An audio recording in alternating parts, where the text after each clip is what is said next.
Neste trabalho, buscamos entender as formas de distribuição de energia elétrica com foco no Brasil. Procurando entender suas metodologias de funcionamento, apresentamos um trabalho que mostra as características do setor elétrico brasileiro. Quando pensamos em indústria, designamos o pensamento a algo real e visto com os olhos. Entretanto, quando falamos de indústria elétrica, vemos o contrário disso. Um produto impalpável do qual traz dúvidas explicáveis através de física e matemática. Partindo dessa ideologia, entendemos que diversos grupos são necessários para a construção de fato de uma indústria elétrica, que trazem inúmeros processos por trás de cada ciclo.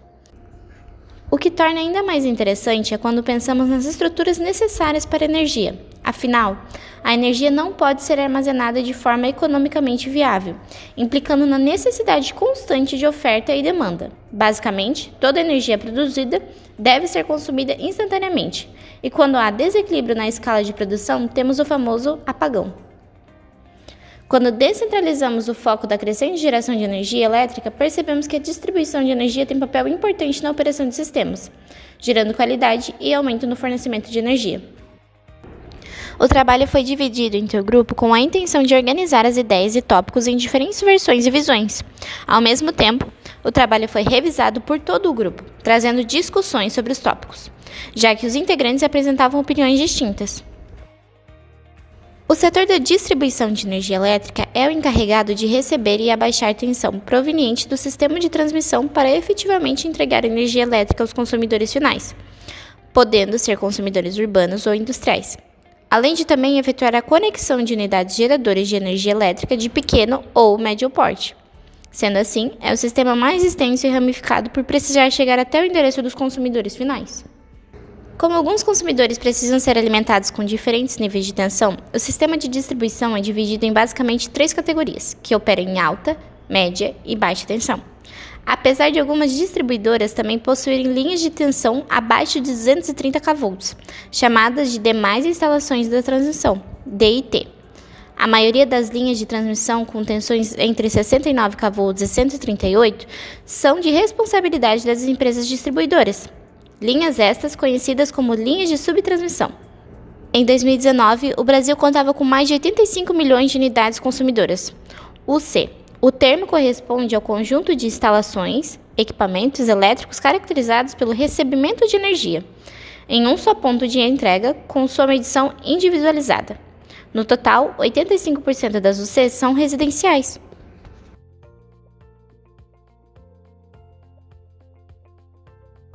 Considerando que o sistema elétrico fornece energia aos usuários, devemos entender como uma das maiores fontes de funcionamento do mundo atua. Na figura, vemos os passos que a energia elétrica deve percorrer para chegar até nós. A geração de energia tem a função de converter uma das formas de energia em energia elétrica. Já a transmissão transporta a energia, que neste momento está em alta tensão, dependendo da fonte de energia, até o centro de distribuição de carga. A figura apresenta as fontes de energia. Energia nuclear. Também conhecida como energia atômica, a energia nuclear é obtida por meio da fissão nuclear de matérias radioativas como urânio-235. Combustíveis fósseis. É uma fonte de energia não renovável. Os 3 tipos mais conhecidos são o petróleo, carvão mineral e o gás natural, mas a lista é muito mais extensa. Energia eólica. Energia produzida a partir da força do vento, necessita de altos custos para a implantação. Energia solar. A energia solar é gerada a partir do sol. Os custos ainda são elevados para a implantação, mas houve muita evolução nessa área na última década. Energia hidrelétrica. É a principal forma de energia utilizada no Brasil. Trata-se do aproveitamento da água dos rios para movimentar poderosas turbinas geradoras de eletricidade. Biomassa. Biomassa é toda matéria orgânica não fóssil de origem animal ou vegetal que pode ser utilizada na produção de energia. As redes de transmissão e distribuição de energia no Brasil seguiram a trajetória histórica do processo de urbanização e industrialização. Os maiores centros urbanos e regiões industriais do país são as maiores consumidores de energia elétrica. Nesse sentido, a infraestrutura das redes de transmissão e distribuição foi direcionada para esses espaços.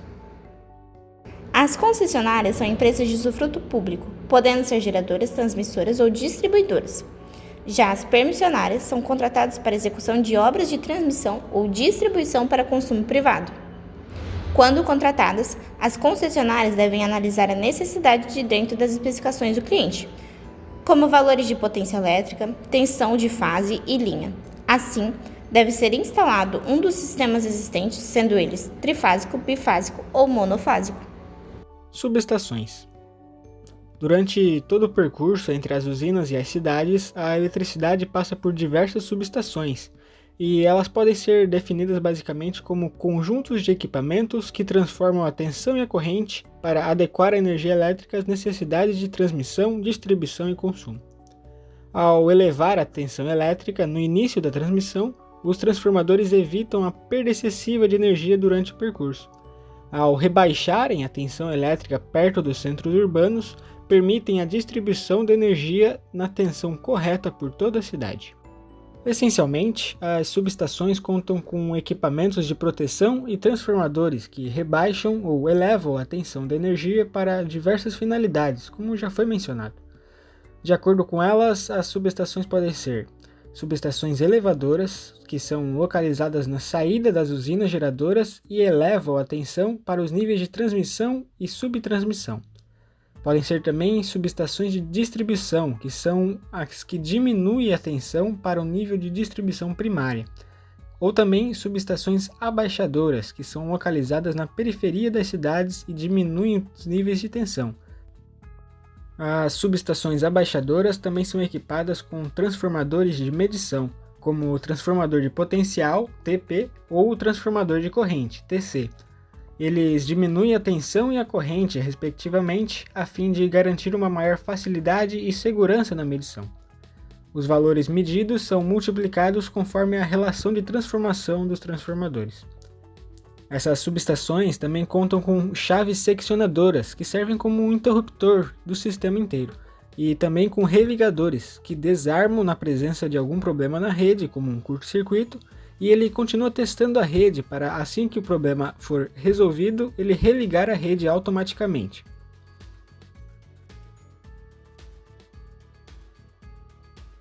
As redes primárias de distribuição são as que operam em linhas de média tensão, superiores a 1 kV, encarregadas de distribuir energia aos transformadores de distribuição que rebaixam essa energia para tensões menores, chamadas de secundárias, onde devem estar os circuitos trifásicos. São caracterizadas pelos fios mais altos. No caso do Brasil, eles são os fios encontrados na posição horizontal presos aos postes. Estes fios saem da subestação de distribuição e seguem para as ruas e avenidas e instalações aéreas ou subterrâneas. Quando é necessário, a instalação é de responsabilidade das concessionárias, que avaliam a carga de energia necessária para os equipamentos do estabelecimento, podendo ser utilizados os tipos de ligações monofásica ou trifásica.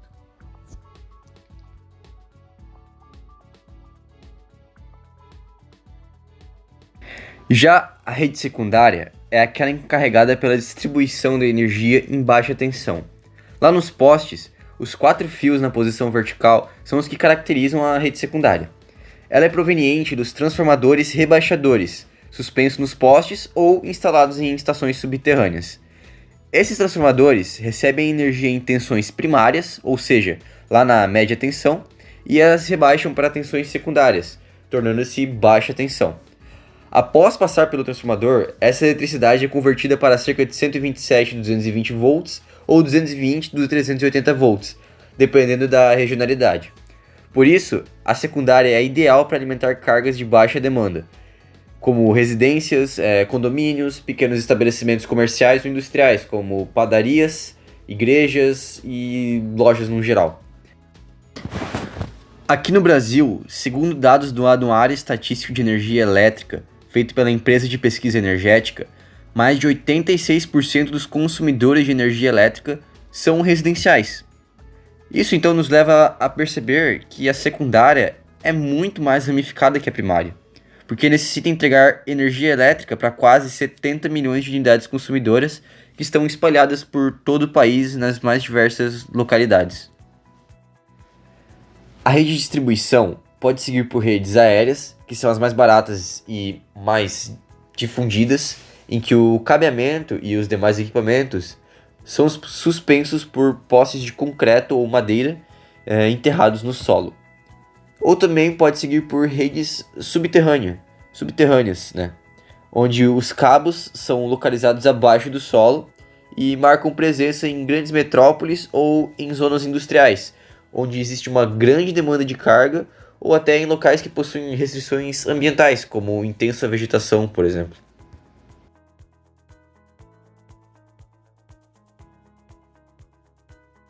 A rede de distribuição aérea é aquela que se organiza em postes de concreto para as zonas urbanas e postes de madeira para as zonas rurais. Só que na prática, os postes de concreto são os mais utilizados por aí.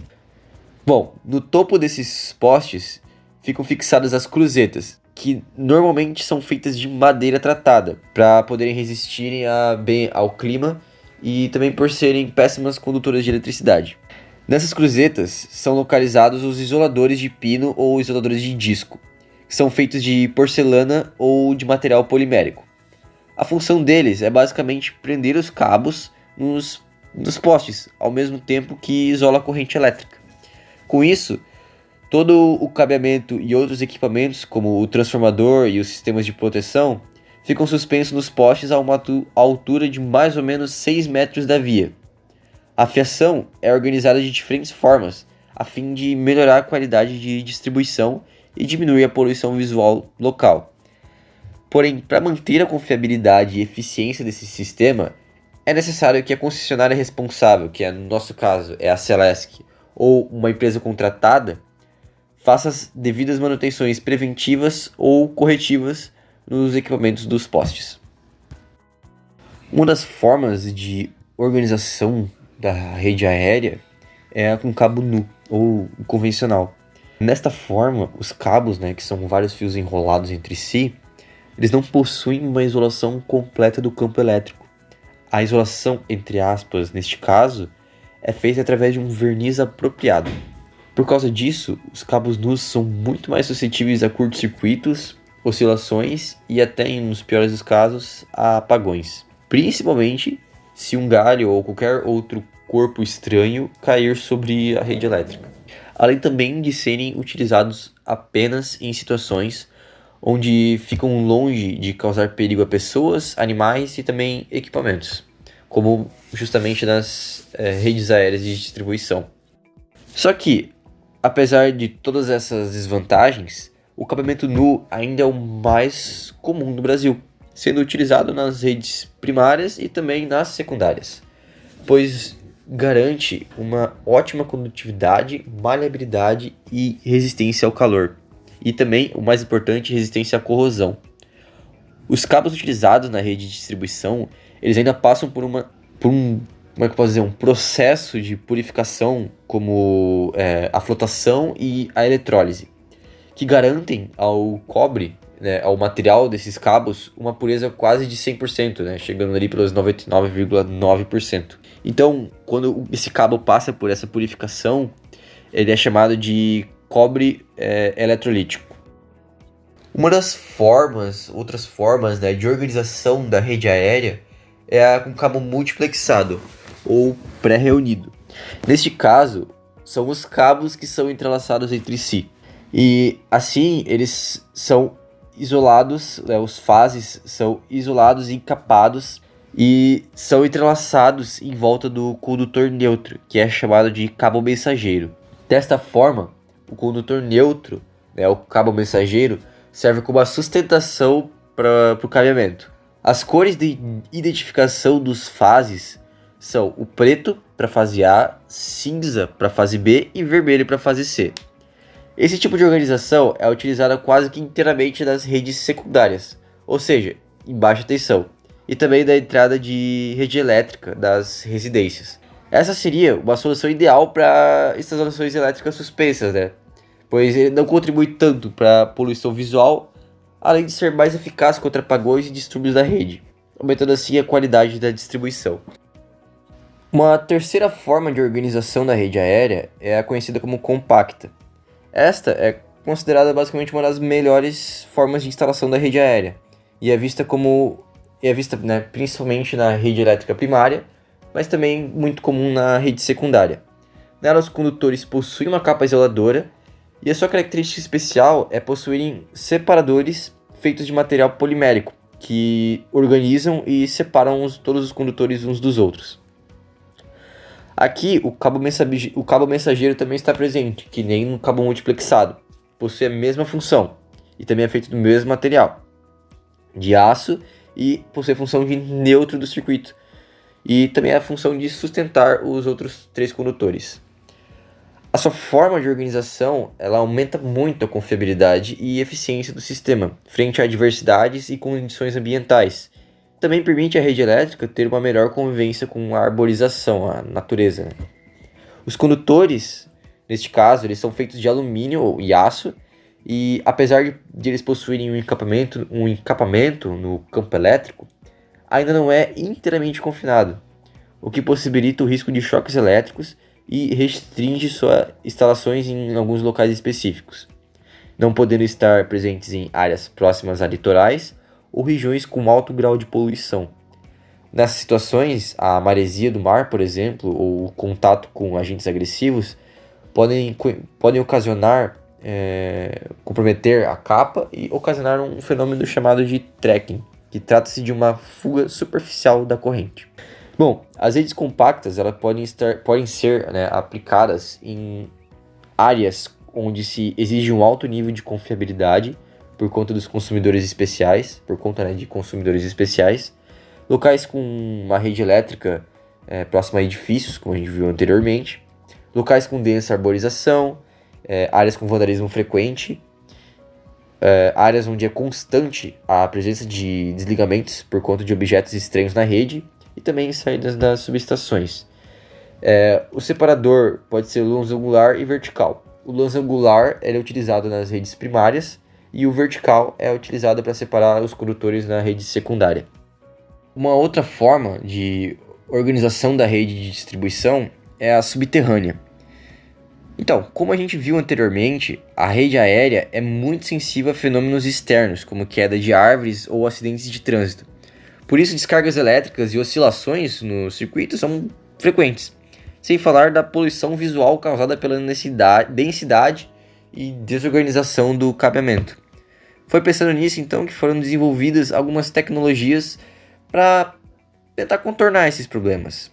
Uma delas foi, basicamente, passar a fiação elétrica embaixo da terra, através de dutos. Então, com isso, a rede elétrica fica livre, de distúrbios e também elimina o caos que a poluição visual gera. Ou seja, a qualidade de distribuição e eficiência aumentam muito.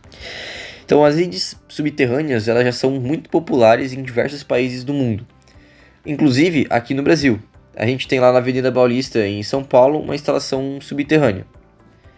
Então, o padrão de instalação da rede subterrânea é a rede primária, média tensão, estando sobre as ruas, e a secundária, em baixa tensão, sobre as calçadas. Então, com o aumento da demanda por energia, especialmente nas grandes cidades, a conversão das redes aéreas em subterrâneas tem se tornado uma necessidade. Afinal, a rede elétrica, sustentada por postes, possui uma clara limitação. No entanto, aliadas às incríveis vantagens da rede subterrânea, como a revitalização da estética urbana, o aumento da qualidade da distribuição, vem também com alguns desafios, alguns pequenos grandes desafios que acabam pesando na balança. Como primeiro, o alto investimento inicial por parte das concessionárias ou qualquer empresa privada que for tentar fazer a instalação, porque frente à rede convencional, a rede subterrânea ela é muito mais cara. O congestionamento do subsolo também é um problema, uma vez que tem-se no mesmo espaço encanamentos de esgoto, de água, cabos de fibra ótica, iluminação pública, entre outros. E também as próprias obras para a instalação das redes subterrâneas, devido ao transtorno e ao tempo que demora. Pior ainda se for necessário fazer a retirada dos postes de energia elétrica para fazer a instalação da rede subterrânea. Torna-se muito inviável. Só que ainda é considerada uma das melhores formas de distribuição, uma das mais confiáveis, porque justamente pela qualidade que ela oferece. Qualidade da distribuição de energia. Os parâmetros de qualidade do serviço de distribuição de energia elétrica no Brasil são definidos pela ANEEL, que é a Agência Nacional de Energia Elétrica, e esse trabalho é feito por meio dos procedimentos de distribuição de energia elétrica no Sistema Elétrico Nacional, mais conhecido como PRODIST. O PRODIST são documentos que normatizam as atividades técnicas dos sistemas de energia, sendo um dos mais importantes. E ele faz isso determinando regras que padronizam os sistemas de distribuição, conectando-se com as distribuidoras e toda a cadeia do setor elétrico. O PRODIST tem 11 módulos, tendo como oitavo a qualidade de energia. Trata justamente de aspectos referentes à qualidade do produto, serviço e atendimento da atividade de distribuição. A qualidade de distribuição se deve à onda de tensão em regime permanente e transitório, que é DRP e DRC, indicadores de distorção de tensão, harmônicos de tensão, flutuação de tensão e eventos. Também são definidos os indicadores de qualidade de serviço que classificam as interrupções da distribuição em termos de duração e frequência.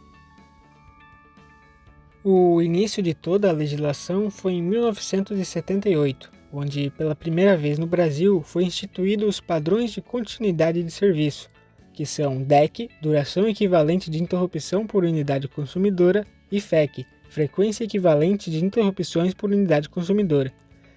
Foi instituído pelo Departamento Nacional de Águas e Energia Elétrica, DNAEE, na portaria número 46/78 de 17 de abril de 1978.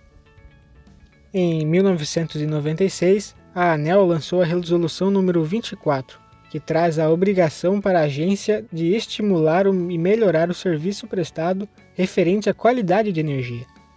A revisão acontece pela RTP, Revisão Tarifária Periódica, de cada distribuidor. A fiscalização acontece pela supervisão da SFE, Serviços de Eletricidade. No caso do não cumprimento das obrigações, a distribuidora está sujeita às penalidades previstas na Resolução número 63/2004. A ANEEL divulgou o desempenho das distribuidoras em 2021. A qualidade do serviço alcançou o segundo melhor resultado da série acompanhada desde os anos 2000. Os consumidores ficaram cerca de 11,84 horas em média sem energia no ano, e a frequência das interrupções ficou em 5,98 em 2021. A imagem mostra o ranking das concessionárias em 2021. Órgãos legislativos. No Brasil, existem alguns órgãos do governo que são responsáveis pela legislação no setor energético brasileiro. Dentre elas estão o Ministério de Minas e Energia, ou MME, que é encarregado da formulação, planejamento e implementação de ações do governo federal na política energética no Brasil. Conselho Nacional de Política Energética, ou CNPE, órgão de assessoramento do Presidente da República para a formulação de políticas nacionais e diretrizes de energia para o aproveitamento racional dos recursos energéticos do país, a revisão periódica da matriz energética e o estabelecimento de diretrizes para programas específicos. Empresa de Pesquisa Energética, EPE, empresa pública federal vinculada ao MME, que tem por finalidade prestar serviços na área de estudos e pesquisas destinadas a subsidiar o planejamento do setor energético. Também elabora planos de expansão da geração e transmissão da energia elétrica. Comitê de Monitoramento do Setor Elétrico, CMSE, tem a função de acompanhar e avaliar permanentemente a continuidade e a segurança do suprimento eletroenergético em todo o território nacional. Operador Nacional do Sistema Elétrico, ONS, é uma entidade jurídica de direito privado e sem fins lucrativos, que fica sob regulação e fiscalização da ANEEL. Ela é responsável pelas atividades de coordenação e controle da operação da geração e da transmissão de energia elétrica do Sistema Interligado Nacional, o SIN. Câmara de Comercialização de Energia Elétrica, ou CCEE. É uma entidade jurídica de direito privado e sem fins lucrativos, também sob a regulação e fiscalização da ANEEL, e tem por finalidade viabilizar a comercialização de energia elétrica no SIM e de administrar os contratos de compra e venda de energia elétrica, sua contabilização e liquidação. Agência Nacional de Energia Elétrica, ou ANEEL. Ela é autônoma sob um regime especial e é vinculada ao MME, e tem a finalidade de regular e fiscalizar a produção, transmissão, distribuição e comercialização da energia elétrica, em conformidade com as políticas e diretrizes do governo federal. É o órgão responsável pela elaboração, aplicação e atualização dos procedimentos de distribuição, o PRODIST.